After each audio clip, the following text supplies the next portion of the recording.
بسم اللہ الرحمن الرحیم۔ السلام علیکم۔ آج میں آپ لوگوں کو نماز کی اہمیت کے بارے میں بتاؤں گی، لیکن کسی کتابی طریقے سے نہیں بلکہ اپنے طریقے سے کہ میں نے اپنی لائف میں، اور میں نماز پڑھتی ہوں اور میرے دماغ میں خیالات آتے ہیں، میں ان خیالاتوں کی وجہ سے پریشان بھی ہوں، اور کبھی کبھی ان خیالاتوں کو پہلے میں کیا سوچتی تھی وہ سب بتاؤں گی، اور نماز نے مجھے کہاں کہاں بچایا وہ سب بھی۔ تو بات کر لیتے ہیں کہ نماز کو ہم لوگوں نے بہت عام سی ایک چیز بنا لیا ہے۔ اس کی اہمیت وغیرہ آپ لوگوں نے علماء کرام اور گھر والوں سے، اماں ابا سب سے سنی ہوگی کہ نماز پڑھو نماز پڑھو، نماز کا پہلا سوال ہوگا ہر چیز، لیکن کبھی آپ نے اس نظریے سے آج نہیں سوچا ہوگا اس طرح میں بتا رہی ہوں۔ ہو سکتا ہے سوچا ہو، لیکن میں اپنی لائف کے ایکسپیرینس سے آپ کو بتانے والی ہوں کہ نماز کا میرے ساتھ کیا ایکسپیرینس تھا اور میرے ساتھ کیا تعلق تھا۔ تو یہاں پہ بات سب سے پہلے تو کر لیتے ہیں کہ میں کوئی بہت اچھی نماز نہیں پڑھتی، اللہ مجھے معاف کرے، بلکہ مجھے توفیق دے کہ میں بہت اچھی نماز پڑھوں۔ آپ لوگوں کو بھی دے، جو پڑھ رہے ہیں آپ کو بہت مبارک ہو، آپ چنے گئے ہیں، آپ کو اللہ تعالیٰ نے نماز کی توفیق اللہ دیتا ہے، کوئی انسان اس کی توفیق نہیں لے سکتا۔ کہتے ہیں اللہ ناراض ہوتا ہے، سجدے کی توفیق چھینتا ہے، آپ سے رزق نہیں چھینے گا۔ تو یہاں پہ سب سے پہلے میں اپنی سائٹ کے اوپر آتی ہوں اور بتاتی ہوں کہ نماز شروع کیسے ہوئی۔ میری بہن، اللہ تعالیٰ ان کو بہت بہت بہت خوش رکھے، اور انہوں نے مجھے نماز پڑھنا سکھائی، اور کیسے پڑھنا سکھائی کہ میں ان کے ساتھ کھڑی ہو جاتی تھی اور وضو کر کے، اور وہ بہت چھوٹی تھی تب میں، اور وہ مجھے نماز اپنے پیچھے پیچھے پڑھاتی جاتی تھی۔ وہ جو بھی نماز پڑھتی تھی وہ تھوڑا اونچا پڑھتی تھی تاکہ میں بھی ان کے پیچھے پیچھے پڑھتی جاؤں، اور مجھے نہیں یاد پڑتا میں نے کوئی کاپی پکڑ کے، بک پکڑ کے نماز یاد کی ہو۔ یہی طریقہ تھا ان کو مجھے نماز سکھانے کا، اور I'm really grateful to her, اور مجھے پتہ ہے میری ہر نماز کا ثواب ان کو بھی جاتا ہوگا کیونکہ انہوں نے میری بہت مدد کی ہے۔ اچھا جی، تو یہاں تک بات ہو گئی۔ اس کے بعد بات کر لیتے ہیں کہ میں ریگولر تھی، اتنی نہیں ہو پائی، لیکن آہستہ آہستہ نماز میں ریگولر ہونا شروع ہو گئی۔ فجر کی مین نماز تھی جو بہت دفعہ چھوٹی، اور مجھے یاد پڑتا جو میری ہمت بندھی وہ یہ تھی، میری امی نے کبھی بھی میری ٹوٹی پھوٹی نمازوں کو ڈانٹ کے مجھے ٹھیک نہیں کروایا کہ یہ تم کیا کر رہی ہو، یہ کیسے پڑھ رہی ہو۔ انہوں نے ہمیشہ کہا یہ پڑھ تو رہی ہے نا، اور ہو سکتا ہے یہ بات آپ لوگوں کی نظر میں غلط ہو کہ میں پڑھ تو رہی تھی، میں غلط نماز نہیں پڑھ رہی تھی، میں جلدی پڑھ رہی تھی نماز، ٹھیک ہے، جیسے ہم لوگ آج کل پڑھ بھی لیتے ہیں۔ تو امی میری کہتی تھی مجھے کہ اکثر اوقات مجھے سننے بھی میری بہنوں کی طرف سے آیا ہوگا یہ کیسے پڑھ رہی ہے، یہ دیکھو، تو میری امی کہتی وہ پڑھ تو رہی ہے نا، اسے پڑھ لیں۔ تو آبویسلی مجھے زیادہ کریٹیک نہیں ملا میری بہنوں کی سائڈ سے یا میرے بھائی کی سائڈ سے، تو it was really okay with me. اس کے بعد اصل میں نماز کے افیکٹس سارے اب دیکھے ہیں زندگی میں نے تھوڑا، جب آپ کی ایج ہو جاتی ہے تو میں نے نوٹ کیا کہ نماز اس ٹائم میں پڑھتی رہی، اور پھر اس کے بعد ایک ایسا ٹائم آیا جب میرے اسکول میں شاید ہوں گی 6 میں یا 7 میں، ایک بہت اچھی ٹیچر ہے میری، اب تو خیر ان سے کوئی رابطہ نہیں ہے، لیکن مس عابدہ ان کا نام تھا، اور انہوں نے مجھے کہا کہ تم نے یہ چارٹ، ہمیں سمر ایکٹیویٹی ملی تھی کہ نماز کا اسلامیت کے لیکچر میں، کہ آپ نے نماز کے اوپر جتنی نمازیں پڑھ رہی نماز چارٹ بنانا ہے، جو پڑھنی ہے اس پہ ٹک، جو نہیں پڑھنی اس پہ کراس۔ تو مجھے یاد پڑتا ہے کیونکہ فجر میری قضا ہو جاتی تھی تو میں نے وہ والی تمام نمازوں پہ کراس لگا دیا، اور جو میری ہوتی تھی اس کو میں ٹک کر دیتی تھی۔ پہلے میرا دل کیا میں جھوٹ لکھ دوں، لیکن میں نے کہا نہیں، میں نے سچ لکھنا ہے۔ مجھے یاد ہے میں نے اس کو ایک کیل سے یہ سوچے کہ میں نے وہ اسائنمنٹ جمع کرانی ہے، کمرے میں ایک کیل تھی، وہاں کیلنڈر لگا تھا، ادھر میں نے وہ پیج ایسے گھسا دیا کیل کے اندر، اور میں اس کے اوپر جب بھی میں نے نماز پڑھی میں نے اس کو ٹک کر دینا۔ اچھا جی، اب اس کے بعد ہوا یہ کہ میری مس کو جب سمر اسائنمنٹس ختم ہوئی، میں مس کے پاس گئی، جب سمر ویکیشن ختم ہوئے، مس کے پاس گئی، اسائنمنٹ دکھائی تو ایک لڑکا ساتھ بیٹھا تھا، میرا کو اسکول تھا، تو میری وہ لڑکا مس میرا دیکھ رہی، اور انہوں نے مجھے اسٹارٹ ٹک دے کے اسٹارٹ لگایا، تو ایک لڑکا پاس بیٹھا تھا، وہ کہتا ہے ہو اس کو کیوں اسٹارٹ دے دیا، اتنی تو نمازیں اس کی قضا ہوئی ہیں۔ تو میری مس نے آگے سے کہا نہیں اس نے سچ تو بولا ہے، اور اس بات سے میری اتنی حوصلہ افزائی ہوئی کہ میں نے نماز آٹومیٹکلی، اللہ تعالیٰ نے مجھے توفیق دی اور نماز میری آٹومیٹک ہوتی چلی گئی، اور پھر ایسا ہو گیا کہ جیسی مرضی نماز پڑھ رہی ہوں، تیز پڑھ رہی ہوں، آہستہ پڑھ رہی ہوں، نماز کے بغیر سکون نہیں آتا تھا، لگتا تھا جیسے کوئی کام ادھورا رہ گیا ہو۔ اچھا چلیں، یہ تو باتیں ہوگی نماز کی۔ اب تھوڑا آگے آتے ہیں کہ نماز، پھر جب میں تھوڑا اپنی ٹین ایج سے باہر نکلی تو مجھے کیا ریئلائز ہوا، نماز نے مجھے، جب میں برے کاموں میں، برے لوگوں میں پڑ جاؤں، یا کچھ بھی کوئی ایسا ہوتا ہے نا، کبھی سم ٹائمز آپ، اللہ معاف کرے، ایسے برے فرینڈس نہیں تھے جو کہ آپ کو نعوذ باللہ وائن اور ان چیزوں کی طرف لگا دیں، لیکن ہوتا ہے آپ کی کمیونٹی کبھی بہت غلط ہو جاتی ہے، ٹھیک ہے، جن سے اللہ تعالیٰ آپ کو دور رکھنا چاہتا ہے. تو نماز نے مجھے ان سے دور رکھا، نماز نے میرے بہت سارے گناہ چھڑوائے، ٹھیک ہے. یہاں میں اپنی تعریفیں نہیں کر رہی، پہلے تو اس بات کو سب کلیئر کر لیں، میں صرف نماز کی اہمیت اپنی لائف کے تھرو بتا رہی ہوں کہ میرے ساتھ نماز نے کیا کیا بس. اس کے بعد بات کر لیتے ہیں، اور سب سے بڑی بات یہ بتانا میں چاہوں گی کہ نماز کی توفیق مجھے اللہ نے دی. اس میں کہیں بھی جہاں میں نے اچھی نماز پڑھی، جہاں میں نے بری پڑھی، یا میں نماز کھڑی ہو بھی گئی پڑھنے میں، اس میں میرا کوئی ہاتھ نہیں ہے.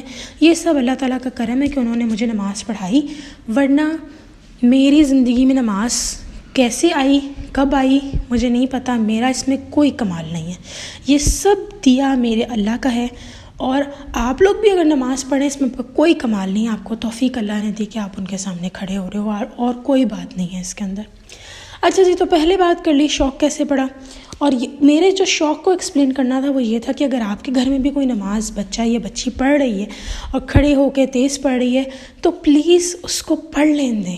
ایک آدھ دفعہ ضرور بولے، لیکن بڑے پیار سے بولے، ایسا نہ ہو کہ وہ بد دل ہو جائے، ٹھیک ہے. یہ چیز ایک بہت امپورٹنٹ ہے. میں کہتی ہوں آج کل کے زمانے میں کوئی پڑھ رہا ہے نا تو اللہ کا بہت شکر ادا کرے. نماز کب چھوٹ جائے کسی کو نہیں پتہ، ٹھیک ہے.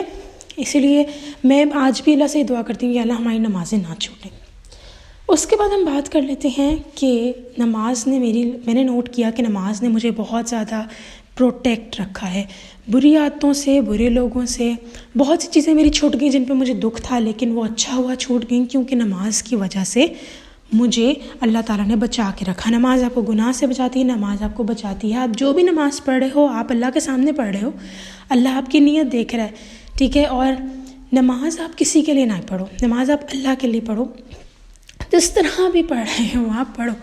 میرے پہ وہ ٹائم بھی تھا بیٹھ کے بھی پڑھی، اللہ معاف کرے نمازیں، حالانکہ اتنی عمریں نہیں ہوتی تھی لیکن بیٹھ کے نمازیں پڑھ رہے ہوتے تھے. اور اب جب اس طرح کے پوسٹ دیکھتی ہوں یا لوگوں کو اپنے گھر میں ایجڈ لوگ بھی ہیں ان کو بھی دیکھتی ہوں بیٹھ کے نماز پڑھتا ہوا، تو فوراً یہ خیال آتا ہے کہ ایک دن ہمیں بھی شاید اسی طرح، پتہ نہیں اتنی عمر ہے بھی ہماری کہ نہیں کہ ہم اس بڑھاپے تک جا سکیں. لیکن میری خالہ تھی، وہ مجھے کہتی ہیں، بلکہ ہیں بھی، اللہ انہیں زندگی نصیب کرے، وہ کہتی ہیں مجھے کہ اصل نمازیں تو جوانی کی نمازیں ہیں.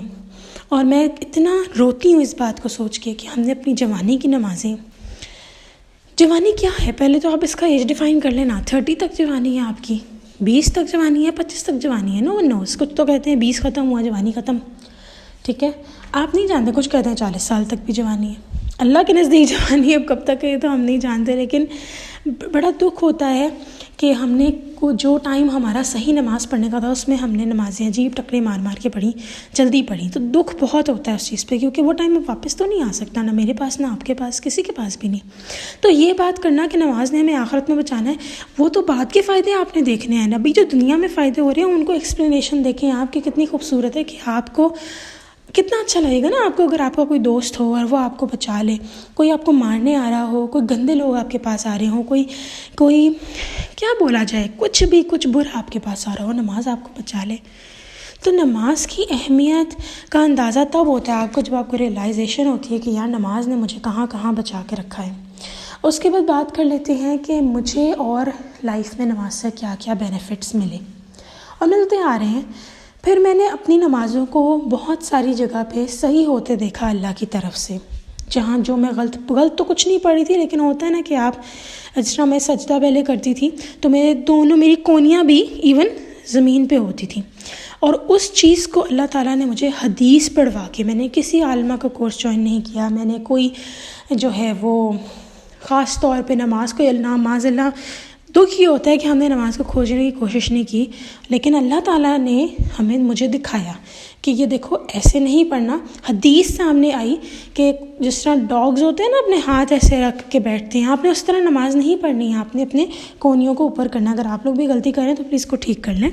اور پھر میں نے دیکھا کہ جو لوگ بھی میرے سامنے ایسے پڑھتے تھے میں ان کو بتاتی تھی، اور میں نے اکثر نوٹ کرنا کہ بتاتے ہوئے نا میں جھجک رہی ہوتی تھی، پتہ نہیں اگلا بندہ کیا سوچے گا میرے بارے میں. یہ آپ کا خیال نہیں ہوتا، یہ شیطان آپ کے دماغ میں خیال ڈالتا ہے کہ تم کیا بیٹھے ادھر لوگوں کو صحیح کر رہی ہو، انکول جنریشن میں چلی جاؤ گی، انکول سائڈ میں لوگ کہیں گے لوگ آگے ملانی ہمیشہ کچھ نہ کچھ بولنے. ایون تو میرا گیٹ اپ ویسا نہیں تھا، لیکن یہ خیال جو آپ کو ریزسٹ کرتا ہے نا کسی کو اچھی بات بتانے سے، یہ شیطان کی طرف سے آتا ہے، آپ کا اس میں کوئی پہلو نہیں ہے. تو آپ نے کیا کرنا ہے، سمپل اعوذ باللہ من الشیطان الرجیم بسم اللہ الرحمن الرحیم پڑھ لینا ہے، اینڈ آف ڈسکشن. اچھا جی، تو ایک سائڈ تو یہ آ گئی نماز کی میری لائف میں. پھر اس کے بعد میں نے یہ نوٹ کیا کہ نماز میں مجھے خیالات آتے تھے جن کو میں بڑا نارمل لیتی تھی، اور یہی مجھے آتا تھا کہ ہاں خیالات آ رہے ہیں نا نماز میں، تو یار یہ آتے ہیں، شیطان آپ کو دلواتا ہے. لیکن جو نماز میں مجھے امپورٹنٹ باتیں یاد آتی تھیں، ان خیالاتوں کو میں ڈفرینشیٹ نہیں کر پائی. مجھے لگا کہ یہ خیالات واقعی ابھی آ رہے ہیں، کہ مجھے اللہ تعالیٰ کی طرف سے خیالات دکھائی دے رہے ہیں، سنائی دے رہے ہیں، تو ان کو یہ نماز میں آتے ہیں. لیکن پھر مجھے ایک واقعہ سنا جس میں تھا کہ ایک بندہ تھا، اس کا سامان گم ہو گیا، تو جہاں وہ پریشانی سے مسجد میں گیا، کسی امام صاحب کے پاس گیا یا پھر کسی بزرگ کے پاس گیا، انہوں نے کہا نماز پڑھو، تو کہیں اس نے پہلا ہی ابھی نماز کا پارٹ پڑھا تھا، تو اس کو اپنا تمام کا تمام سامان یاد آ گیا. تو وہ ان کے پاس بھاگتے ہوئے انہوں نے کہا مجھے یاد آ گیا، میں نے فلاں جگہ سامان رکھا. تو انہوں نے کہا مجھے پتہ تھا کہ تجھے شیطان نماز نہیں پڑھنے دے گا اور تجھے یاد کرا دے گا کہ تیرا سامان کہاں پہ ہے. تو یہاں ہم کیا بات دیکھ سکتے ہیں کہ اللہ تعالیٰ یہ جو ہمیں خیالات آتے ہیں نماز پڑھتے ہوئے، جو ہم اللہ کے لیے نماز پڑھتے ہیں، اس کے اندر جتنے بھی خیالات آپ کو، مجھے، کسی بھی انسان کو آتے ہیں، وہ سارے کے سارے خیالات ہمیں شیطان دیتا ہے. اور اکثر اوقات میں نے یہ بھی نوٹ کیا کہ جب میں نماز پڑھ رہی ہوتی تھی تو مجھے اتنے امپورٹنٹ خیالات آ رہے ہوتے تھے کہ میں کیسے، پھر میں اپنے آپ کو کبھی کبھی تو میں کہتے ہیں نا آپ 4 فرض پڑھ لیتے ہو، 4 رکعتیں پڑھ لیتے ہو، تو آپ ایسے سلام پھیرتے ہو تو آپ فوراً وہ کام کر کے آ جاتے ہو، تو آپ کی یکسوئی نہیں رہتی. مجھے بتائیں آپ کے سامنے کوئی، آپ کا کوئی پریزیڈنٹ بیٹھا ہو یا عمران خان بیٹھا ہو، آج کل ان کا بڑا چرچا ہے، تو کیا آپ ان کے ساتھ میٹنگ کرتے ہوئے 2 منٹ کے لیے جا کے اپنا کام کر کے آئیں گے؟ نہیں نا. تو اللہ تعالیٰ تو بہت بڑی طاقت رکھتے ہیں. اللہ تعالیٰ کے سامنے ہماری کیسے مجال کہ ہم اٹھ کے چلے جائیں. میں اپنے بارے میں بھی یہ تنبیہ کرتی ہوں، اور جتنے لوگ بیٹھے ہیں ان کے لیے بھی، کہ ہماری کیا مجال کہ ہم ایسے کریں. تو یہ چیز ہم اٹھ کے آدھا کام کر کے آ جاتے. پھر مجھے ریئلائز ہوا اس واقعہ کو سننے کے بعد، میں نے دیکھا، میں نے انالیسس کیا اپنا، مجھے یہ ریئلائز ہوا کہ اچھا جب تک میں بیٹھی سوچ رہی ہوتی ہوں کام کے بارے میں، اور نماز کے بیچ میں مجھے کاموں کے بارے میں یاد آ رہا ہوتا ہے بڑے اہم، تو میں نے جس دن اپنے آپ کو میں نے رجسٹ کیا، میں نے کہا نہیں ابھی میں بعد میں کروں گی. تو میں نے نوٹ کیا کہ لٹرلی جب نماز میری ختم ہو جاتی تھی تو شیطان آپ کو اس سے آگے بھی کیوں بڑھنے دے، آپ کے کام ٹھیک ہو جائیں، آپ اپنے کاموں پہ بھی کیوں فوکسڈ رہیں. تو میں نے دیکھا کہ میرا اس کام کی طرف دھیان ہی نہیں تھا، میں بھول بھی گئی ہوں کہ وہ میں نے کام کرنا ہے. تو یہ صرف نماز میں خیال آنا اس بات کی اہم نشانی اور دلیل ہے کہ آپ کو صرف اور صرف شیطان ہی تنگ کر رہا ہے.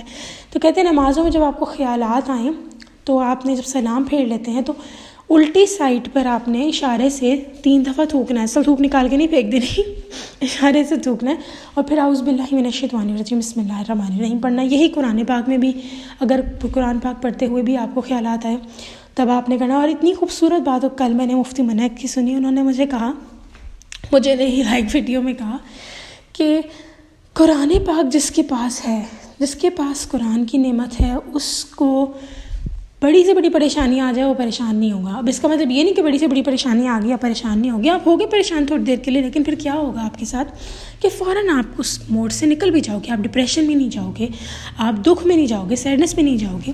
اور وہ بات مجھے اتنی لگی کہ واقعی ہم ڈفرینٹ بکس پڑھنا چاہتے ہیں، ڈفرینٹ موویز دیکھنا چاہتے ہیں، بٹ ہم قرآن کو نہیں دیکھنا چاہتے. اور یہ اتنی میں یقین کریں، یہی بار بار نا ابھی میرے دماغ میں شیطان کہہ رہا ہے کہ تم کوئی اسلامی لیکچر دے رہی ہو، تم کوئی مولانی ہو رہی ہو، اس قسم کی باتیں. لیکن میں یہ باتیں کرنا چاہتی تھی. میں آج بھی یہی دعا کرتی ہوں اللہ سے کہ اللہ تعالیٰ میری نمازوں کو قائم رکھے. یہ آپ کے میرے اختیار میں نہیں ہے کب ہماری نمازیں چھوٹ جائیں، ہمیں اللہ سے ہی مانگنا چاہیے. اگر آپ شروع سے نماز پڑھتے آ رہے ہیں نا، ٹھیک ہے، تو اللہ پہ یقین رکھیں کہ وہ آگے بھی میری نمازیں مجھے پڑھوائے گا اور مجھے شیطان مردود سے دور رکھے گا. یہ بات سوچیں بس، آپ نے یہ کہنی ہے. کیونکہ ٹرسٹ میں نے ایسے بھی لوگ ہیں جو نمازیں ریگولر پڑھتے آ رہے تھے اور ایک دم ان کی زندگی میں کچھ ایسی مصروفیات آ گئی کہ نماز کی طرف وہ جا ہی نہیں سکے. اور میں نے دیکھے بھی ہیں ایسے لوگ، اور میں نہیں چاہتی کہ ہم میں سے کوئی بھی جو نماز ریگولر پڑھ رہا ہے وہ اس چیز سے ہٹے. اور جو نہیں پڑھ رہے، جو تھوڑی بہت آنا شروع ہیں اس فیلڈ میں، یہ فیلڈ بیسٹ ہے آپ کے لیے. کہ لوگ پوچھتے نا آپ کس فیلڈ میں جائیں، آپ اس فیلڈ میں آئیں، آپ کی اللہ تعالیٰ مدد کریں گے، بہت زیادہ مدد کریں گے. ہاں، اور ایک اور چیز جو میں نے نماز سے دیکھی، میں نے کبھی زندگی میں گول سیٹ نہیں کیے، جو کہ میری غلطی بھی تھی. لیکن میں نے کہا مجھے نہیں پتا میں کیا گول سیٹ کروں، جبکہ میں نے جب ویڈیوز وغیرہ دیکھی موٹیویشنل اور ساری، ان میں یہ کہا جاتا ہے اپنا گول سیٹ کریں کوئی نہ کوئی. لیکن میں یہ نہیں کہوں گی کہ گول سیٹ میں نے نہیں کیے تو میں ادھر ادھر در بدر پھرتی رہی. اللہ تعالیٰ نے خود ہی میرے گول سیٹ کر کے مجھے ادھر لگا دیا, چلو یہاں چلو, یہ رستہ تمہارے لیے یہ. اور پھر جب ظاہر ہے آپ کسی اس راستے پہ لگ جاتے ہو پھر وہ آٹومیٹکلی آپ کے گول بن جاتا ہے. تو مجھے خود لکھنے کی ضرورت نہیں پڑی گول بنانے کی, میرے گولز بنتے چلے گئے خود بخود ہی. ہوتا ہے نا آپ کو کبھی کبھار کچھ لوگ ہوتے ہیں وہ چاہتے ہیں ہم اٹھا کے ایک جگہ رکھتی ہے ادھر کا, یہ کام کر لو یار, ہم کیونکہ ہم سوچ نہیں سکتے ہیں. تو شاید میرا بھی وہی حال تھا, میں سوچ نہیں سکتی. اللہ نے مجھے اٹھائی, کہا یہ لو یہاں کھڑی ہو جاؤ, یہ کام کرو, یہ تمہارا گول ہے. پھر چاہے مجھے اس میں جو مسئلہ مسائل آئے تو وہ تو آئیں گے, ظاہر ہے زندگی آپ کے لیے آسان تھوڑی ہے. اس دنیا میں تو سب ہے, مشقت بھی, محنت بھی, اداسی بھی, خوشی بھی, پریشانی بھی.